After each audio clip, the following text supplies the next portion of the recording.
দেখেন, একটি অসহায় আম্মাজান যার সন্তান তাকে বাড়ি থেকে বার করে দিয়েছে, তো সে আম্মাজানটার মনে কতটা দুঃখ, সে আম্মাজানটার মনে কতটা যাতনা, সে আম্মাজানটা কি বলতে চাইছে আমি গজলের মাধ্যমে তুলে ধরছি, একটু মনে দিয়ে শুনবেন। একদম নতুন গান, কোথায় গাবেনি, কবি ছন্দের মাধ্যমে লিখছে। দেখেন,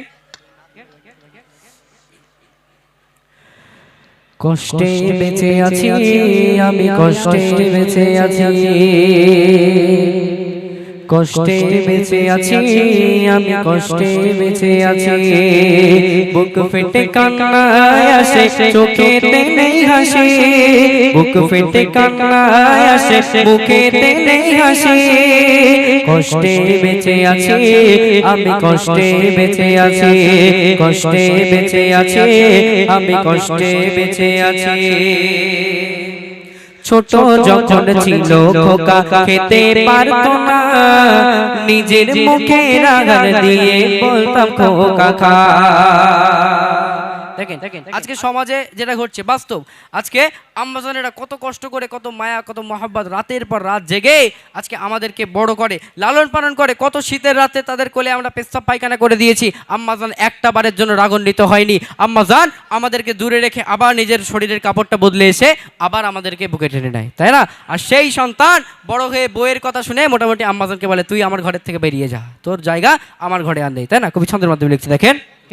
ছোট যখন ছিল খোকা খেতে পারতো না, নিজের মুখে আঘাত দিয়ে বলতাম খোকা খা। ছোট যখন ছিল খোকা খেতে পারতো না, নিজের মুখে আঘাত দিয়ে বলতাম খোকা খা। সেই খোকা আজ দেয় না খাবার,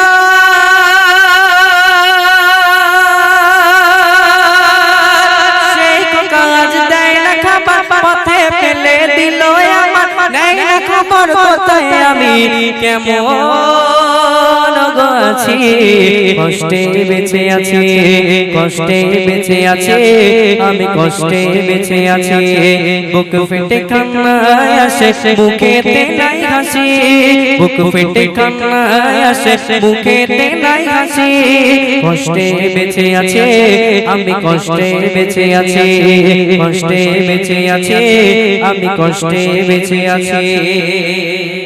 সে আম্মাজান বলছে, আমার সোনা, ছোট্ট সোনা যখন অসুখ করতো, যদি শরীর খারাপ করতো, আমি সঙ্গে সঙ্গেই আল্লাহ পাকের কাছে দু হাত তুলে মোনাজাত করতাম, আল্লাহ পাক রব্বুল আলামিন আমার যা হয় হোক, আমার সোনাটাকে, আমার সন্তানকে তুমি ভালো রাখো। আর যখনই বড় হয়ে যায় সেই সন্তান, আম্মাজানের যদি একটু শরীরে মানে কি বলবো অসুখ হয়, রোগ ব্যাধি হয়, সেই সন্তান আর সহ্য করতে পারে না, বলে তোর ওষুধ আমি আর কিনে দিতে পারবো না, ঠিক কিনা ভাই? এইরকম ঘটনা আজকে সমাজে ঘটছে। কবি ছন্দের মাধ্যমে লিখছে। দেখেন, খোকার যখন করতো অসুখ সারতো না যে, দু হাত তুলে করতাম দোয়া কাছেতে খোদা, খোকার যখন করতো অসুখ সারতো না যে, দু হাত তুলে করতাম দোয়া কাছেতে খোদা, দাও খোদা রহম ঢেলে সুস্থ হোক আমার ছেলে, সেই ছেলে আজ আমায় ভুলে দিল আমায় ফাঁকে, কষ্টে বেঁচে আছে, কষ্টে বেঁচে আছে আমি, কষ্টে বেঁচে আছি, বুক ফেটে কান্নায় আসে মুখেতে নেই হাসি, বুক ফেটে কান্নায় আসে মুখেতে নেই হাসি, কষ্টে বেঁচে আছি আমি, কষ্টে বেঁচে আছি, কষ্টে বেঁচে আছি আমি, কষ্টে বেঁচে আছি। এই কথা শুনে এমন তো অবস্থায় আম্মাজান সেই ছেলেকে বলছে যে, আমি তোকে আমার এই পেটের মধ্যে ধরে, আমি তোকে গর্ভ ধারণ করে তোকে দুনিয়ার মধ্যে নিয়ে এসেছি, কত ভালোবাসা, কত মায়া মহব্বত দিয়ে আস্তে আস্তে আস্তে আস্তে তোকে লালন পালন করেছি, আর আজকে তুই আমাকে ভুলে যাচ্ছিস। তবে একটা বার তোর মনে পড়বে, আমি যখন দুনিয়ার বুকে থাকবো না, আমি যখন গহীন কবরের মধ্যে চলে যাব, তখন তোর আমার কথা মনে পড়বে। আম্মাজান শেষ কথা বলছে। দেখেন, জন্ম নিলি গর্ভে আমায় কেন বুঝলি না, রাখলাম তোকে বুকের মাঝে আমি যে তোর মা, জন্ম নিলি গর্ভে আমায় কেন বুঝলি না, রাখলাম তোকে বুকের মাঝে আমি যে তোর মা, কেমনে গেলি আমায় ভুলে, বুঝবি আমি মারা গেলে শেষ বিদায় আমি তোকে নিয়ে আবু ফাঁকি কষ্টে বেঁচে আছি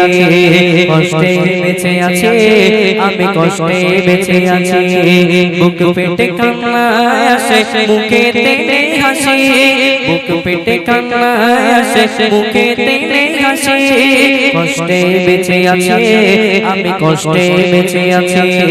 কষ্টে বেঁচে আছি আমি কষ্টে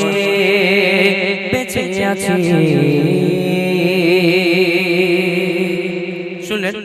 একদম নতুন কালাম আমার আমাজনেরা যারা ভাবছেন যে অনেকক্ষণ থেকে বসে আছি এবার বাড়ি যাচ্ছি খিদে লাগছে তাই না আমি আর মানে কাউকে কষ্ট দেব না আর মোটামুটি 20টা